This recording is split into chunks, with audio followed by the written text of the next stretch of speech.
دنیا کی تاریخ میں ہزاروں لوگ پیدا ہوئے، بادشاہ، سپہ سالار، فلسفی اور حکمران، لیکن ایک ہستی ایسی ہے جس نے نہ صرف عرب کے ریگستانوں کو بدل دیا بلکہ پوری انسانیت کو روشنی عطا کی۔ وہ ہستی جس کے دشمن بھی اس کی سچائی کے قائل تھے اور دوست اپنی جانیں قربان کرنے کو تیار تھے۔ کیا آپ جانتے ہیں کہ آخر وہ کون سی خوبیاں تھیں جنہوں نے ایک امی شخص کو پوری دنیا کے لیے رحمت بنا دیا؟ آج کی اس ویڈیو میں ہم آپ کو لے کے چلیں گے اس مبارک سفر کی طرف جہاں سے محمد مصطفیٰ صلی اللہ علیہ وآلہ وسلم کی زندگی کے سنہری نقوش جھلملاتے ہیں۔ السلام علیکم۔ آپ صلی اللہ علیہ وآلہ وسلم کی دنیا میں تشریف آوری کے ساتھ ہی ظلم اور کفر کے بادل چھٹ گئے تھے۔ محسن انسانیت، سرور کائنات، فخر موجودات، امام الانبیاء، خاتم النبیین حضرت محمد صلی اللہ علیہ وآلہ وسلم کی ولادت باسعادت، آپ صلی اللہ علیہ وآلہ وسلم کی تشریف آوری اور آپ صلی اللہ علیہ وآلہ وسلم کی بعثت تاریخ عالم کا ایک عظیم واقعہ اور ایک بے مثال انقلاب کا پیش خیمہ ہے۔ بلا شبہ آپ صلی اللہ علیہ وآلہ وسلم کی بعثت اور نبوت، رسالت امت پر اللہ تعالیٰ کا عظیم احسان ہے، ارشاد ربانی ہے، اور ہم نے آپ صلی اللہ علیہ وآلہ وسلم کو تمام جہانوں کے لیے رحمت بنا کر بھیجا ہے۔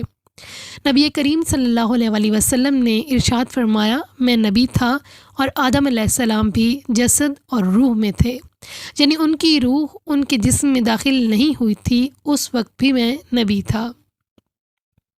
حضور اکرم صلی اللہ علیہ وآلہ وسلم مبدائے کائنات ہیں، آپ صلی اللہ علیہ وآلہ وسلم محسن کائنات ہیں، منشائے کائنات ہیں اور مقصود کائنات ہیں۔ ایک حدیث قدسی میں فرمایا گیا ہے کہ اے میرے نبی، اگر تجھے پیدا کرنا مقصود نہ ہوتا تو میں آسمانوں کو بھی پیدا نہ کرتا۔ نبی کریم صلی اللہ علیہ وآلہ وسلم کے اول ہونے کا مضمون قرآن اس طرح بیان کرتا ہے کہ اے حبیب صلی اللہ علیہ وآلہ وسلم، ہم نے آپ صلی اللہ علیہ وآلہ وسلم کو نہیں بھیجا مگر سارے عالموں کے لیے رحمت بنا کر۔ پھر آپ صلی اللہ علیہ وآلہ وسلم سے ہی کہلوایا گیا کہ تم فرماؤ اللہ تعالیٰ ہی کے فضل اور اسی کی رحمت پر چاہیے کہ خوشی کریں، وہ ان کے سب دھن دولت سے بہتر ہے۔ اللہ عز و جل کی عظیم ترین رحمت، فضل اور نعمت نبی کریم صلی اللہ علیہ وآلہ وسلم کی ذات مبارکہ ہے، کیونکہ آپ صلی اللہ علیہ وآلہ وسلم کو مبعوث فرما کر خالق کائنات نے خود مومنین پر اس احسان عظیم کو جتایا ہے۔ سورہ والضحیٰ میں ہے، اور اپنے رب تعالیٰ کی نعمت کا خوب چرچا کرو۔ حضور صلی اللہ علیہ وآلہ وسلم کی ولادت باسعادت اللہ تعالیٰ کی عظیم ترین نعمتوں میں سے ایک نعمت ہے۔ ارشاد ربانی ہے، بے شک رسول صلی اللہ علیہ وآلہ وسلم کی پیروی بہتر ہے۔ اس لیے جو اللہ تعالیٰ اور آخرت پر یقین رکھتا ہو اور اللہ تعالیٰ کو بہت یاد کرے، اس میں مسلمانوں کو ہدایت ہے کہ اگر دین اور دنیا کی کامیابی چاہتے ہو تو رسول اللہ صلی اللہ علیہ وآلہ وسلم کی حیات طیبہ کو اپنی زندگی کے لیے نمونہ بنا لو اور آپ صلی اللہ علیہ وآلہ وسلم کی پیروی کرو۔ ہر مسلمان کو یہ حکم دیا گیا ہے۔ مسلمانوں میں بعض بادشاہ ہوں گے، بعض حاکم ہوں گے، بعض مالدار ہوں گے اور بعض غریب ہوں گے، بعض گھر والے، بعض تارک دنیا۔ اب ہر شخص چاہتا ہے کہ میری زندگی نبی کریم صلی اللہ علیہ وآلہ وسلم کی زندگی کے تابع ہو۔ ربیع الاول مقدس مہینہ ہے جس میں سید المرسلین احمد مجتبی حضرت محمد صلی اللہ علیہ وآلہ وسلم اس دنیا میں جلوہ افروز ہوئے۔ ربیع الاول اسلامی تقویم اور ہجری سال کا تیسرا مہینہ ہے۔ دیگر اسلامی مہینوں کی طرح یہ مہینہ بھی نمایاں خصوصیات کا حامل ہے۔ اس ماہ میں دو ایسے واقعات اسلامی تاریخ کا حصہ بنے جو ہمیشہ کے لیے تاریخ عالم میں ثبت ہو گئے۔ ان میں ایک محسن انسانیت خاتم الانبیاء سید المرسلین حضرت محمد صلی اللہ علیہ وآلہ وسلم کی ولادت باسعادت کا واقعہ ہے، اور دوسرا آپ صلی اللہ علیہ وآلہ وسلم کے وصال کا ہے۔ آپ صلی اللہ علیہ وآلہ وسلم کی اس دنیا میں تشریف آوری تاریخ انسانیت کا سب سے عظیم اور سب سے مقدس واقعہ ہے۔ نبی کریم صلی اللہ علیہ وآلہ وسلم کا روئے زمین پر تشریف لانا ہی تخلیق کائنات کے مقصد کی تکمیل ہے۔ یہ زمین و آسمان اللہ تعالیٰ نے اپنے محبوب صلی اللہ علیہ وآلہ وسلم کی خاطر ہی پیدا فرمائے ہیں۔ بعثت محمدی صلی اللہ علیہ وآلہ وسلم کائنات کی سب سے عظیم نعمت ہے جو خالق کائنات نے اپنی مخلوقات پر فرمائی، یعنی ہر نبی سے یہ عہد لیا گیا کہ اس کی زندگی میں باوجود ان کی نبوت کی موجودگی کے اگر آنے والے نبی تشریف لے آئیں تو پھر کسی نبی کی نبوت نہیں چل سکتی، بلکہ اس نبی کو بھی سرور عالم صلی اللہ علیہ وآلہ وسلم کی نبوت و رسالت پر ایمان لاتے ہوئے ان کی تائید و نصرت کرنا ہوگی۔ جب انبیاء کرام صلی اللہ علیہ وآلہ وسلم کے ساتھ یہ معاملہ ہے تو پھر ان کی امتوں کا کیا وصف ہونا چاہیے؟ ظاہر ہے کہ ان کے لیے تو بدرجہ اولیٰ لازم ہے کہ وہ سرور کائنات صلی اللہ علیہ وآلہ وسلم پر ایمان لائیں اور انبیاء کے اللہ تعالیٰ کے ساتھ کیے گئے عہد کی پاسداری کرتے ہوئے منشائے ربانی کے مطابق آقا صلی اللہ علیہ وآلہ وسلم کی اطاعت اور فرمانبرداری اختیار کریں۔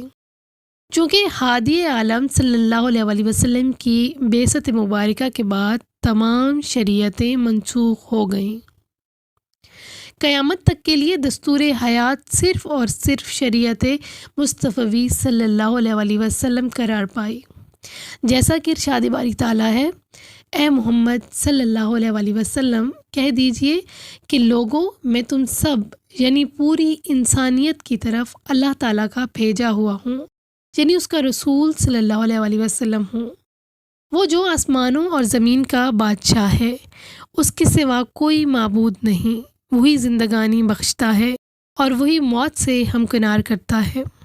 تو اللہ تعالیٰ پر اور اس کے رسول نبی کریم صلی اللہ علیہ وآلہ وسلم پر جو اللہ تعالیٰ اور اس کے تمام کلام یعنی تمام سابقہ کتب اور صحائف پر ایمان رکھتے ہیں، ایمان لاؤ اور ان کی پیروی کرو تاکہ تم ہدایت پا جاؤ۔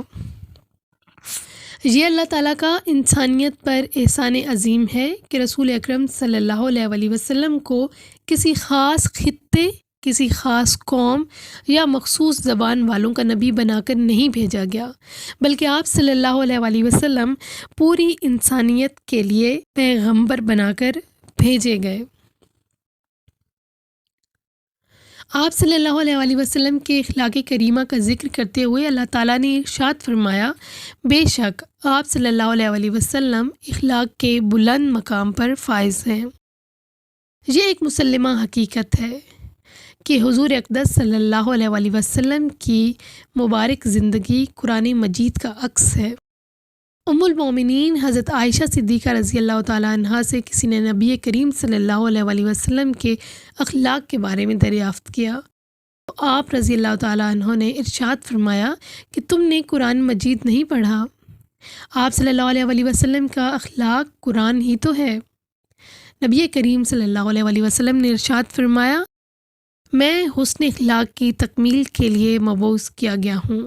آپ صلی اللہ علیہ وآلہ وسلم نے ارشاد فرمایا، تم میں بہترین شخص وہ ہے جس کے اخلاق اچھے ہیں۔ یہ حدیث بخاری اور مسلم میں روایت کی گئی ہے۔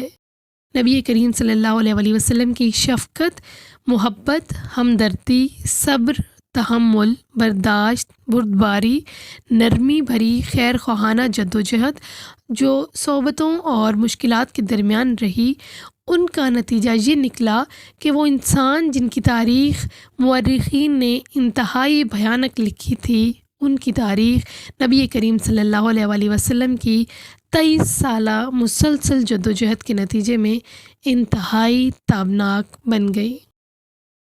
نبی کریم صلی اللہ علیہ وآلہ وسلم کی اس 23 سالہ مسلسل جدوجہد کے نتیجے میں دنیا کے اندر ایک عظیم انقلاب آیا جو ہر لحاظ سے منفرد اور بے مثال ہے۔ یہ آپ صلی اللہ علیہ وآلہ وسلم کی فتح اور کامیابی کا عظیم اور تاریخ ساز مظہر ہے۔ ویڈیو اچھی لگے تو اس کو لائک اور شیئر ضرور کریں اور چینل کو سبسکرائب کرنا نہ بھولیے گا تاکہ آنے والی ہر انفارمیٹیو ویڈیو آپ تک بآسانی پہنچ سکے۔ مجھے اپنی دعاؤں میں ضرور یاد رکھیے گا۔ ملتے ہیں ایک نئی ویڈیو کے ساتھ، تب تک کے لیے اللہ حافظ۔